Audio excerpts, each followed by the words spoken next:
you. Okay, cool. All right. So tonight we've got some great speakers, and we're going to be doing this for this month. This is going to be a dedicated, unified solutions around the opioid epidemic, and we're going to do it, like I said, the 24th as well. So tonight, Lydia Greco will be speaking. She's a substance abuse counselor, a student assistant counselor at Northern Valley Old Tappan here, high school. And she has over 20 years of experience as a dedicated, compassionate mental health provider. She is, like I said, is the counselor at Northern Valley Old Tappan, and she is a licensed clinical alcohol and drug counselor. We will also hear from Carol Morris, who is our parent program member, and we are extremely grateful that Carol is here with us tonight. She has lost 5 of her children to overdose-related deaths, and she's an extremely powerful speaker, and I thank her very much for being here. We also have the folks from Coleman, and Don Herbert will be speaking tonight as well, and he is the Community Liaison Director of Business Development at Coleman Addiction Medicine in Fair Lawn, New Jersey. And before beginning Coleman Addiction Medicine, Don was the Director of Peer Recovery Services at Prevention is Key's Recovery Center, CARES. And Cindy Grossman is also of Coleman Addiction Medicine. She's here. I think she's just attending, but I'm very grateful that she's here. She's an amazing, amazing person. She's got so much great energy that she puts into Coleman Addiction Medicine. And she is extremely dedicated to providing a highly productive, safe, and compassionate environment for all. And I thank you both, all of you, for being here. I'm going to now turn it over to Ms. Lydia Greco. Thank you very much.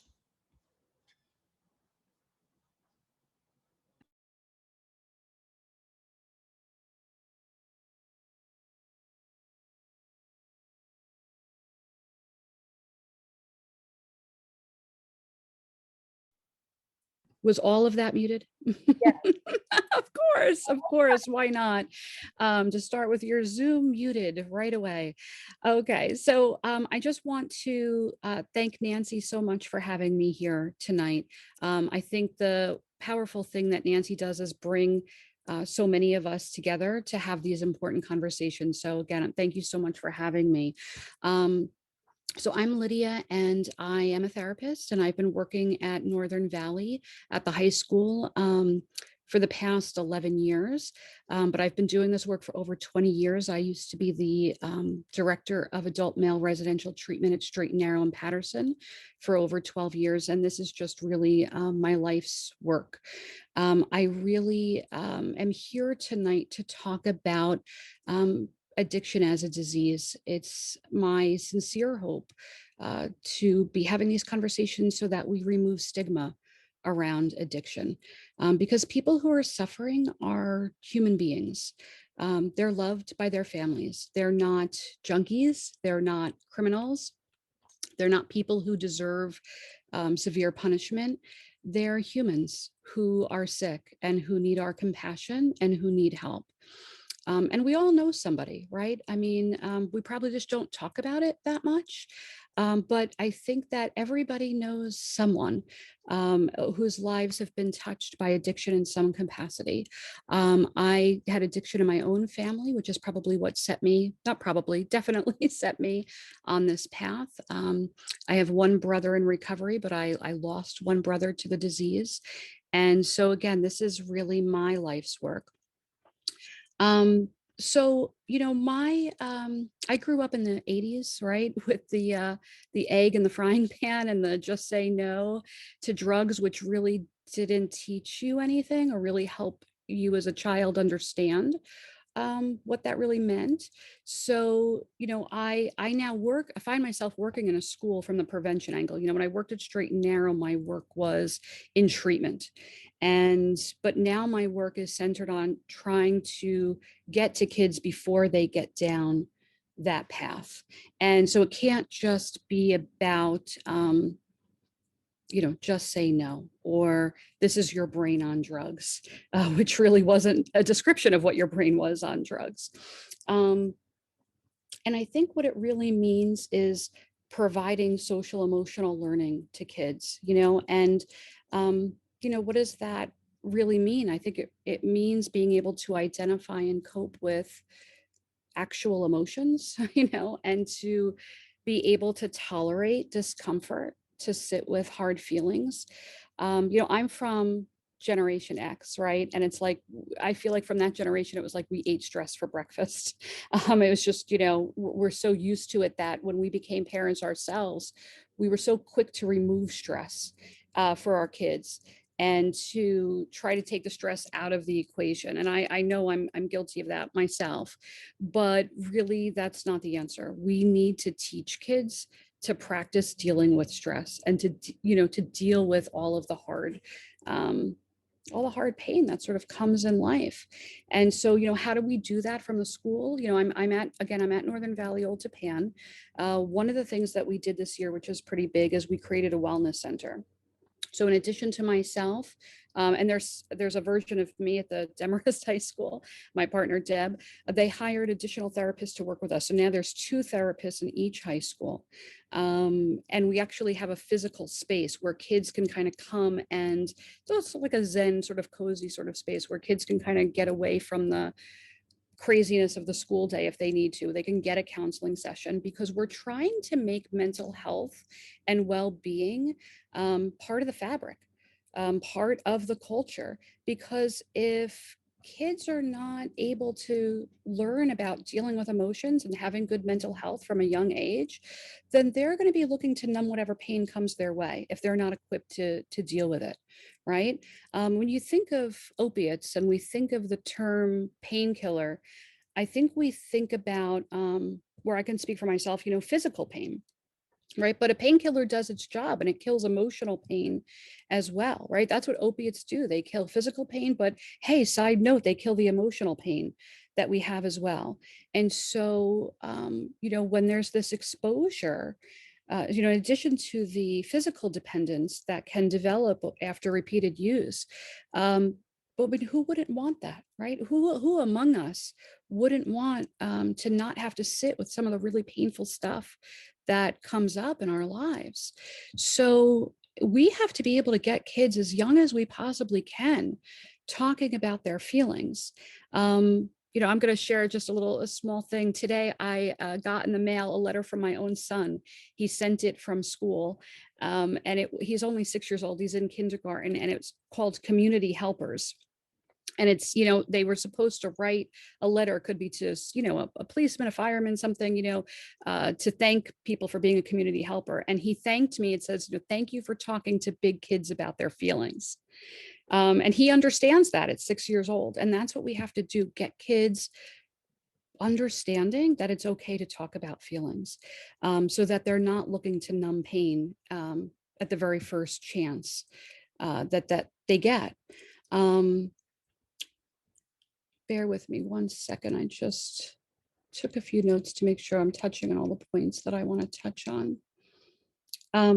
Okay, so the other thing I wanted to mention about what we're doing in the school from a prevention angle is, providing counseling. So in addition to having a physical space where kids can kind of get away, and as well as being able to go into the class, we're going into classrooms, the other therapist and myself, and actually teaching this stuff as part of the curriculum and in the lessons, right? But we're also actually providing free confidential counseling in the schools and connecting kids if they need it to therapy outside. So we're getting the message out there that mental health is just as important as all the academics, because let me tell you, the academics isn't going to happen if we don't have the emotional health under control. And so to me, this is, when I think about my work at Straight and Narrow, when I think about the lives that have been so devastated, including in my own family, by this disease that really ravages families, the most that I can contribute right now is from this prevention angle and teaching about mental health. And that is, it's so important. And we're going to talk to Carol now, because and when you hear from Carol, you're going to understand, I believe, why. this work is of the utmost importance. So welcome, Carol.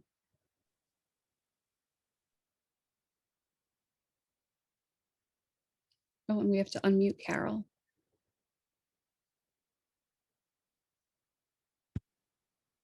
There she is. Hi, Carol. Okay, thank you. And I want to thank Nancy for inviting me. This is really an important issue to me. I'm a mother of 12 children. Out of the 12, I had 8 addicts. I've lost 5.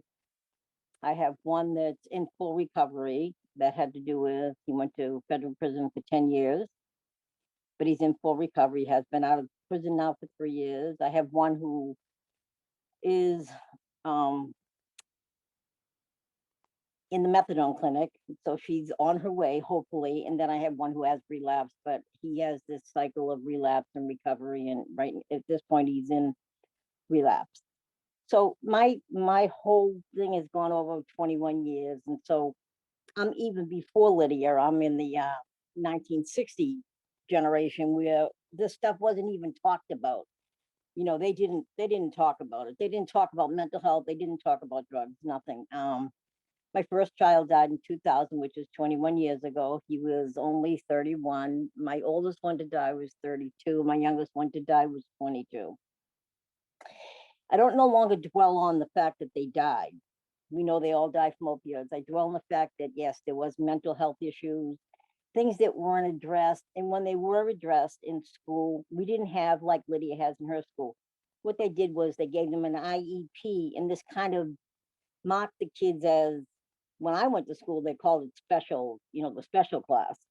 So it kind of mocked them. So this kind of didn't help the kids to understand that mental health is important. They didn't want to be labeled. They didn't want an IEP.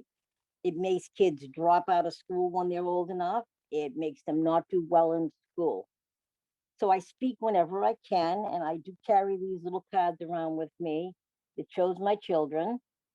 And I give them out whenever I see someone that's in distress, or I hear a rude remark from someone about people who are addicted. I think it's a sin that in this country, that we're a great country and we take care of people all over the world, yet we have the highest death rate, the highest addiction rate, and the least amount of help for people that have addiction problems. I mean, these are the issues that have to be confronted. These are the issues that have to change, because if they don't change, we are never going to get this problem under control. We are never going to achieve that mental health where kids can freely talk about it, or where they can grow up. And we've lost so many people right now. It's like a crazy number, and every day it gets worse and worse. I mean, this country doesn't prosecute drug dealers. We do have some arrests, but usually, so I don't live in New Jersey. I live in Massachusetts, so it's a little different here. So what I find is when a drug dealer gets arrested here with a large amount of drugs on them, lots of money of them, they're allowed to plead their case down to simply, I'm a user and I just happen to have it on me. And then they just walk away from that. And of course, they can afford the high price attorney. Why? Because they have a ton of money in their pocket. We need to the mental health issue, like Lydia said, in the schools, but we also need that outside. And we also need to teach people before they have children, this is what you're going to have to do when you have children, because this is not 1960 or 70 or 80 anymore. This is 2021, and the world is really different now. My last son that died, Doug, was 2 years ago. He's probably the only one that I haven't come to terms with his death. With all my other kids, I've kind of come to terms with it. I do know that they're not coming back. But I do live to really honor them, and I speak always, to honor them. And I know what they went through. My son Doug was probably the one that had the most health issues besides my daughter Lauren. My daughter Lauren, when she died, she had just got out of a psychiatric hospital 2 days before she died. She got out and someone gave her fentanyl patches. She put 2 on, and 2 days later they found her deceased in the morning. So obviously I know there was mental health issues there. Their dad had mental health issues. They had mental health issues. But they were in the era where the kids were not. I wish they went to school now. I wish I knew then what I know now. Things would have been so much different. But we have so many people who still think the addict is just a person who just takes a pill and they're an addict. And there's so much more to it than that. The pill isn't the main thing that they took it. All my kids had their wisdom teeth out and they were all given Vicodin afterwards. And of course, they were given a month's supply. Why? Because that's what they did when they did it then. But now when your kids get the wisdom teeth out, they send them home with, Motrin, no more. You don't need the Vicodin, you don't need the Percocet, which is good because they really didn't need it. So I grew up in a generation where, you didn't question the doctor. You really didn't. If the doctor said, you take this pill and this is what it's for, you took it. But now I think that we need to come to the point in our life that we have to, when we go to the doctors and they say, here, you take this medicine, you need to question, like, is that medicine you're going to give my child, is that addictive? Is there an alternative that's not addictive? Because there usually is, but you have to question it. So one of the biggest problems were that pharmaceutical companies gave these doctors great little perks to prescribe their pills. And that's another thing that needs to change. That should not happen. That doctors shouldn't get paid to give out, prescription X. So I speak out whenever I can. Mental health is probably the forerunner in addiction. There's other issues that happen because of addiction. People end up homeless. Getting to addiction, getting to the methadone clinic, having accessibility to medical assisted treatment is also a big problem. It's not always available. I mean, where I live, you can only get in the methadone clinic 1 day a week. I mean, how absurd is that? It should be open all the time. It should be there for when someone says, I finally reached a point where I don't want to do it anymore, and they can go and do it. Because what happens when they can't get there in that 1 day? Well, they're just going to keep using. And then they might decide not to. And then you have people whose brain has been really damaged from taking the pills or doing the drugs or shooting the heroin for so long, that in order to change that, it's not as simple as detox you for 5 days, throw you in a rehab for 2 weeks, and then put you back out on the street. I think that it probably would take anywhere from 18 months to 2 years for a brain to actually start turning around.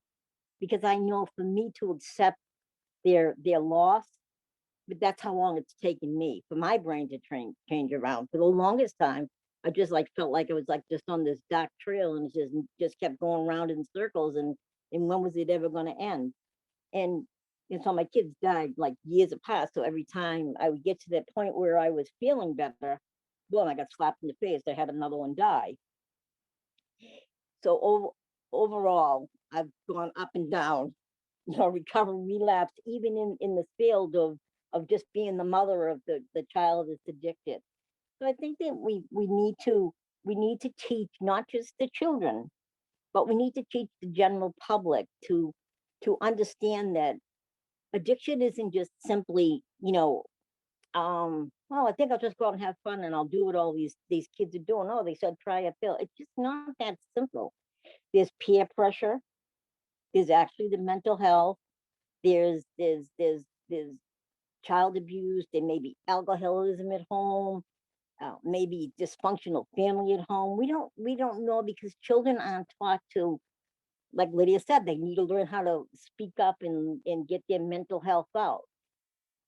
So my greatest goal is to just keep speaking and hoping that somehow, we wake up this country before it gets too late. We need to take lessons from Switzerland, from Portugal, from the Netherlands, from Finland, from Norway. Finland or Norway, I mean, absolutely did the most incredible thing. What they did was build little apartment buildings of studios, and they took the addicts who were homeless and on the street, or the addicted people, and they gave them their own little apartment to live in.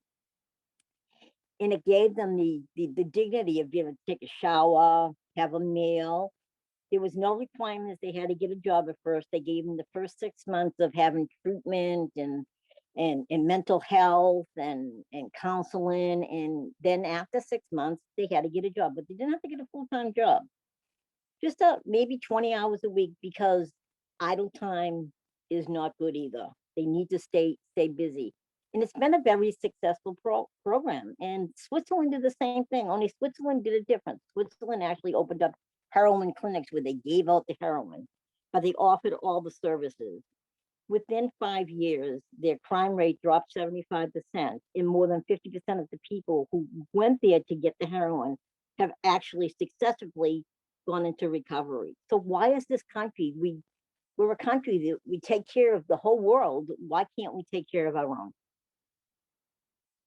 So I'm just going to keep speaking and hoping and praying. I carry my little cards with me. I give them out. When I hear people make remarks about people who are addicted to something, I pull a little card out. I go up to them and I say, here, these are my 5 children. And that's how they died. I'm not ashamed to say my children died from an overdose, which is another problem. A lot of mothers will not say that's how my child died. I know that from being at the cemetery for my children, and there's people there that I know have died, and their parents like, no, they had a heart attack or they had a cardiac arrest. Yes, they had a cardiac arrest because that's what happens when you overdose. So I think it's the stigma of feeling ashamed, Mhm. the stigma of not thinking of them as human beings, and the stigma of, well, they made that choice, but they don't always make that choice. I do not believe that any person that is addicted has ever said, I think I'll just become addicted and just be a nobody. And I mean, sometimes my son who keeps falling out of, recovery relapse, I've actually had to ban him from my house because when he relapses and he wants money and he's a big kid, I mean, if he doesn't get what he wants, I mean, he would punch holes in walls. He would, threaten people. So I stay in touch with him, but I don't allow him to come here. And I think that's part of our problem is I've talked to countless mothers who said, listen, what do I do? They're bleeding me dry. It's my mortgage money, it's my rent money, but I give it to them just to get them away from me. Mhm. What it does is just give them one more day to have, I guess I don't know. I don't get money anymore. I stopped doing that a long time ago. They put me so in debt. But I think that all the problems that go with it can get solved if only we can get the stigma unattached. Instead of calling them addicted, let's just say these are people with, like Lydia said, it's a disease. It's really a mental health disease. No matter how you put it, it's a mental health disease. So I think we need to get this stigma gone. And this is going to take a great deal of doing. I think you guys do a great job in New Jersey. Much better than they do here in Massachusetts. I see so much more in the parts of New Jersey that I've gone to that, like I said it the last time, I wish I lived there, not here, because you seem to care about it. Well, we do have 2 high schools that are just for substance use disorder children here in Massachusetts, which are very successful. They've been up and running now for over 5 years each school, and they've had some success rates. My granddaughter was one of them. That's how I know about it. Her brother found her overdosing when she was 18 years old, and immediately she was put into that school. And so far, she's now been clean in recovery now for 4 or 5 years. So, what the hell happened to my Zoom? Oh. So, all right, I think I've talked enough. I'm always available if anyone wants to talk, or anyone, even a mother wants to talk, and they can always get in touch with Nancy and get my phone number. I'll Yeah. go on Facebook. I belong to Not in Vain, and I often leave my name and number there if anyone wants to call me. And I will be at the next Black Poster Project on June 26th.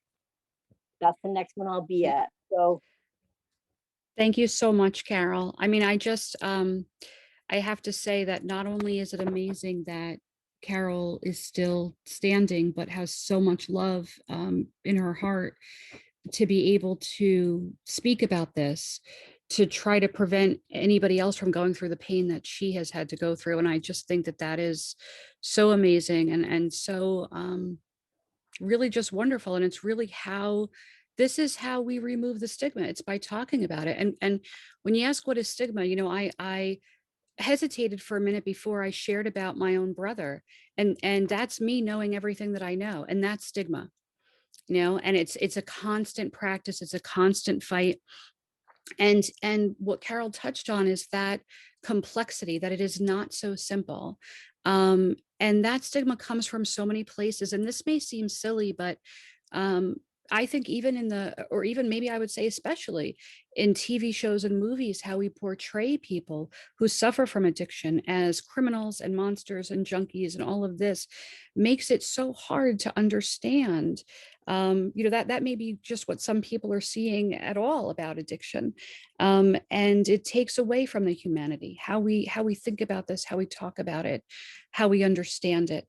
And really, it's up to us, the families, the treatment providers, those of us in the community, those in recovery, who have to just keep talking and sharing to continue to remove that stigma. And one of the other things that Carol touched upon that is huge is the availability of treatment, good treatment. And I can tell you, as both a family member and as a professional in the field who refers people to treatment for a living, that quality treatment is not readily available. It is, and it's really unfortunate. I can't think of other diseases where we would accept the lack of real science, evidence-based, compassionate treatment as the way we accept it in the world of addiction. And I think we do have that thought, like Carol said, you'll just go to detox and go to rehab for 2 weeks and you'll get better. Right. I just have to share this. I was watching This Is Us. I don't know if anybody watches the show. And, if anybody watches that, it's on season 4.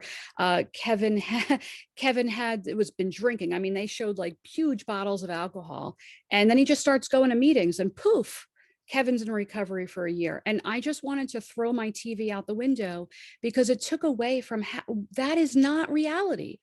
You're drinking that kind of alcohol, you're going to need detox, like a real true detox, before you even begin to go to treatment, before you even begin to getting into meetings, right? And not understanding that is what simplifies this. Why can't people just get treatment? So on a positive note, I have connected with the Coleman Institute, who is here this evening. And I can say from personal experience of working directly with them that they are providing scientific, evidence-based, compassionate, humane treatment. So I'm so thankful to them for their existence and for the work that they do. So I'd like to turn it over to Don from Coleman. So thanks, Don. Thank you. Thank you, Lydia. Can everybody hear me okay? Yeah, I hear you perfect. Nancy, thanks for coordinating this, and Lydia and Carol for sharing your experience and perspective, and Morgan for being behind the scenes. Thank you very much. And thanks to all of you for taking the time out of your busy schedules to spending some time with us and hearing about, this is the conversation a lot of people don't want to hear, but we all need to hear. Just by way of introduction, my name's Don. I'm a man in long-term recovery from substance use disorder. And what that means for me is that I haven't had a drink or a drug by the grace of God since October 10th of 1989. And I'm really blessed in a number of ways. I'm really blessed to be working with Cindy and Aaron at Coleman Addiction Medicine right here in Fair Lawn, New Jersey. My job title is the Director of Business Development, Community Liaison, but I see myself as a connector, as a networker. I try and connect people that are hurting with a better way. And I'll get to that in a moment, what that means. But what Coleman is, we're a private medical practice that specializes in withdrawal management from opioids and alcohol. And I see someone else got sober the same year. That's cool. Good job. Tonight, I'm going to share with you how we at Coleman take a unified approach in everything that we do, and how that has made it possible for me to share with you that right now we realize a 98% success rate. And what that means in plain English is that the people that start their detox with us, 98% of them not only complete their detox, but they're given a nice warm handoff to their next level of care, their next level of health, their next level of recovery, no matter what that looks like. For some, that could mean going inpatient. For some, that could mean working with a private therapist, a recovery coach, a sober companion, uh, partial hospital programs, intensive outpatient, whatever it is. That's what people are doing, and they're building healthy lives, and they're building the best version of themselves. At the 6-month mark, most of the people that go through our program are still engaged in recovery support programs. So the needle is moving in the right direction. But in order to paint a clear picture as to what unification looks like for us, I need to piggyback on what's been said already about addiction. I'm currently wrapping up some phenomenal training that I'm taking through Seton Hall University to become something called a sober companion, a spiritual companion. And it's through an I Thirst initiative. And I'm not going to go into too much detail about that. But if you want more information, I'll make it easy for you to get in touch with me. The reason why I bring this up is their definition that was offered in class about what addiction is. They offer this, and I love this.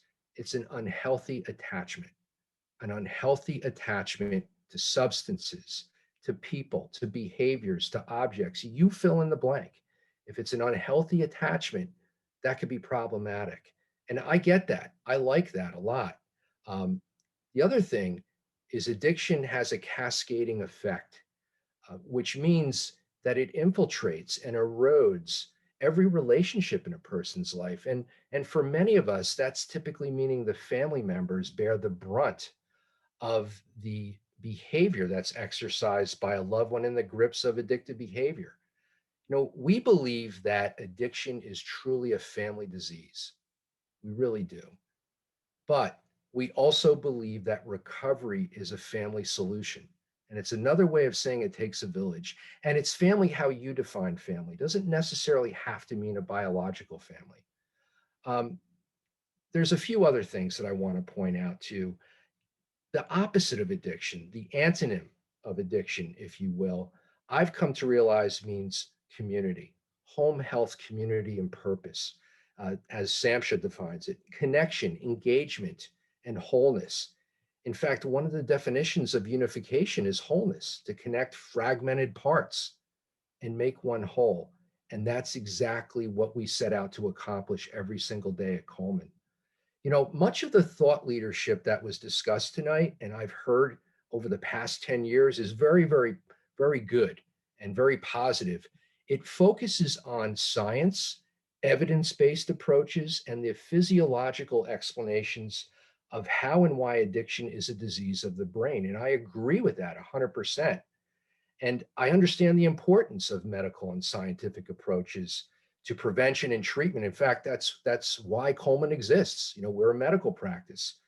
It does help reduce the stigma associated with substance use disorder. That being said, I want to communicate with you tonight my perspective on addiction and recovery that takes into account the entire person, and it unifies all dimensions of recovery. You see, I firmly believe that as people, we are physical, emotional, and dare I say, spiritual beings. There's so much more to addiction and recovery that we cannot see, hear, or feel. I've been taught that addiction has a physical, mental, and spiritual component to it. So for me, my recovery must include and unify each area of my life in order for me to truly live in a healthy and purposeful way. And I want to illustrate how we accomplish this specifically at Coleman. And it's in a very practical way. Especially, I'm going to speak specifically to the spiritual part, and I bet you're going to be surprised because I'm not talking about religion and I'm not talking about meditation. If that's your bag, that's cool, but I'm going to talk about very practical ways that we deliver this. And it's been mentioned already, but I want to circle back to it. First, the physical. As I said, we're an outpatient detox. We get substances out of the person's system safely. And in order to do this, we utilize microdoses of a substance called naltrexone. Naltrexone is a direct result of science. It's a non-opioid blocker. I'm getting I'm getting pinged by social media as I say this here. I love it, the world we live in. It's a non-opioid blocker that will precipitate withdrawal just enough, but not too much, so it's not overwhelming to the person detoxing. The mental or emotional aspect involves our case manager, who completes a full psychosocial evaluation pre-detox, first to determine, is this person a good candidate for our program? And if not, we'll connect them to someplace that is. But if they are, and we bring them in, the case manager will continue with the emotional and mental part of this by doing a lot of what's called motivational interviewing. And we're going to find out where they are in their journey of recovery. What do they want? What have they tried? Where do they want to go? And the magic question is, what are they willing to do next? And then we will follow that program person, hand a nice warm handoff to their next level of care, as I said before, and follow up with them regularly for a minimum of 6 months. So it's not just a one-stop, as Cindy likes to say, we're not in the brainwashing business. We're not a washer machine. This is about a life change, and we're set up to help do that. But here's the spiritual, and this is what's really, really important to me. When you think of spirituality, do you think of those things? Do you think of praying? Do you think of going to church or to synagogue or to temple? It could include that, but we don't impose our will on anyone. What we focus on at Coleman is the outward manifestation of spirituality. What does that mean? I think, I'm not sure, I think it was Lydia said it. It's compassion. It's compassion. It's love. It's dignity. We take the time to get to know the people that we're trying to help as people. And we're very real. And I'm going to be honest with you, in the most spiritual way possible, a lot of F-bombs fly in our detox because we're real. But people seem to appreciate that. So when I talk about the physical, the emotional, or the mental, and the spiritual, it's delivered through compassionately and in a dignified manner. You know, Dale Carnegie once said in one of his books that a person's name is the sweetest sound in any language to that person. And what I get from that is people want to be heard. And how many of us can honestly say on a daily basis that we feel heard? Take addiction out of the equation, just in everyday walking around life. It's not a common trait, but that's the first thing we do at Coleman. We let people know that they're heard and that we're with them. So it is a journey. And, you know, this is what unification looks like to us. So what's the result? You know, what's the result? Well, I can report in our lane that for more than 20 years, Coleman Addiction Medicine has been helping people begin their journey to wellness. I said it before, I'll say it again, 98% of our people complete their detox and move on to the next level of health and purposeful living. But I want you to know, statistics and percentages are important, but they don't tell the entire story. Because at the end of the day, the most important number is 1. That number, that could stand for you. It could stand for a loved one, a friend, someone in your circle of influence. Regardless, if you are our patient, and we refer to everyone as a patient because we're a medical practice, you will be treated like the most important person in the room because you really, really, really are to us. It's one person at a time. It's one detox at a time. It's a unified approach at the detox level, and then on and on and on as they progress on their journey to recovery. And that's what it looks like to us. It's the physical, it's the emotional, and it's the spiritual. And I just have to say in closing that if anybody here on this Zoom meeting tonight, or if you know of anyone that wants to have a conversation, I am always available to listen. This is, you know, I don't have a job, I have a calling, and we don't keep office hours. So my day ends when I close my eyes. And Cindy can relate to that too. She is our resident Jewish mother. And regardless of your background, even if you're a Protestant like me or a Catholic like my case manager or none of the above, everybody gets a Jewish mother, which is another way of saying compassion with every detox. So that's what we do in a unified way. And we look forward to working with everyone on this call and beyond. And that's really what I think I want to say tonight. Thank you so much, John. you touched on so many important things. And I just want to say again that having worked directly with Coleman, I can say that everything Don is saying is absolutely true. And I had to put it in the chat because I feel so strongly about it. It is, they do treat people with dignity and compassion and love. And that is missing from so many places. And you know, while they are an accelerated detox facility, what happens there, sadly, is not what happens in a lot of detoxes in the world. The traditional detox is a very not that, right? And what Coleman does is the way that they treat people with dignity and love and compassion is to make people comfortable, right? How hard is it to sign up for a treatment that you know is going to be so painful, so torturous? And that is what current detoxes are right now. The traditional medicine given to people, which can be very helpful, is Suboxone. But because most heroin these days is cut with fentanyl, if you take a Suboxone too quickly, it could put you into precipitated withdrawal, which is very dangerous.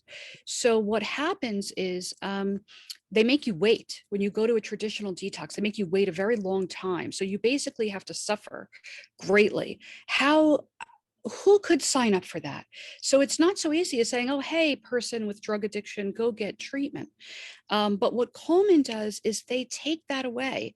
They treat you with care, and they help you be comfortable while you are getting the drugs out of your system so that you are not suffering, so that you can walk into treatment knowing that it's not that it's easy, not that it's going to be an easy process, but that you're going to be cared for by qualified medical providers and taken well care of. And I have to say that again about Coleman. I so respect what you all do, and I'm so grateful to you. So Nancy, do we want to go into questions now? We're going to open it up for a few minutes. Yeah, I just want to say, by the way, y'all, thank you. That was really, each and every one of you spoke just so, you added so many different good points to the conversation. And I thank you all for being here. I just wanted to just say just a couple things to add to what Don was saying. I really liked how he said that, of just about the antonym of addiction. That was good. I mean, just that the antonym being wholeness and community, correct? Yep. Is that Right. And attachment, right? Healthy attachment. healthy attachment? And, you know, and what I like about that is because I really believe, and Carol touched on it, is that we all have to work real hard together, you know, to do something purposeful. And you mentioned that word purposeful, Dawn, about giving, you know, just to have health and purpose, you know. And so what we do with alumni in recovery is we do create ways that people can work together and come together, because there's nothing worse than what's going on right now than this aloneness and feeling like we don't belong. And what you said about people wanting to be heard, exactly. And stories matter. Not only does it help that person to be heard, I can speak for myself, I love to be heard, you know, a wonderful thing. And, you know, and I'm a woman in recovery, and one of the hardest things is that I wasn't being understood, you know, listen to me. But what's really incredible, and what we try to accomplish here, is to allow people to share their stories, to share part of their journeys, because that will help someone else. And that's it. So yes, well, I'm gonna turn it over to Morgan for just a second, because I think she's got the video, and we can, if anybody wants to submit questions during chat during that time, and then we'll open it to questions. Thank you. Perfect. So before I play the video, I'm going to switch sharing screens. My laptop is not connecting to audio. I apologize. I just wanted to bring attention to the slide that's up before I stop sharing my screen. So this Sunday, we have the Black Poster Project in Oradell. The rest of the days can all be found on the website. We can always use volunteers. Unfortunately, it's a project that will continue to grow. before it stops. And so we need all the help. We need all the awareness that it's going to be going on. So if you want to stop by, whether it's volunteering or just, walking through, your presence is so appreciated. So with that, I'm going to share a video that we tried to share in the beginning. And just let me know if you cannot hear it at any point, so I don't waste our time again. So here we go.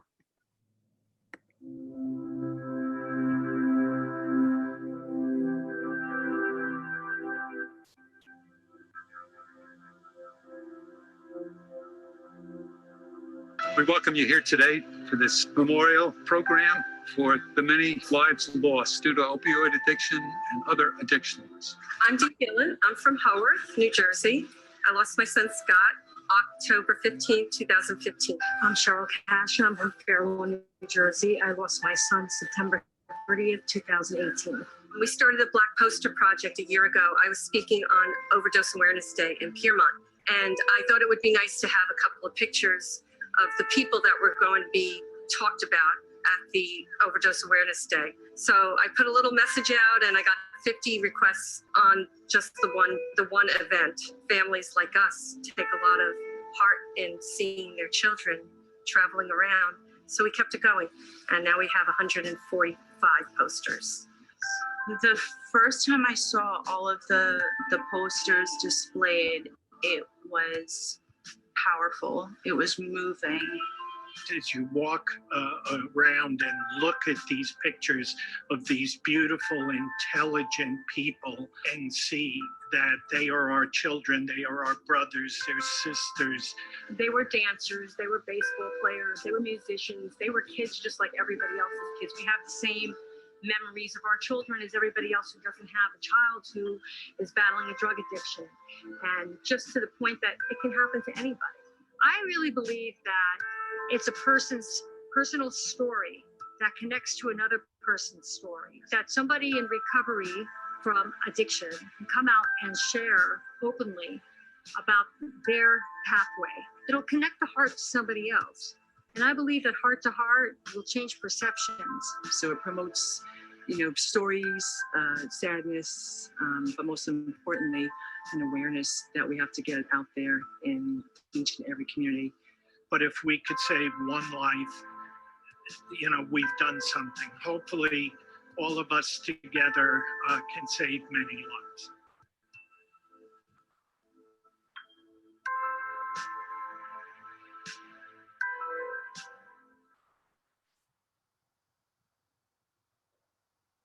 So I'm happy that worked, because that video is absolutely amazing and totally captures what the project is all about.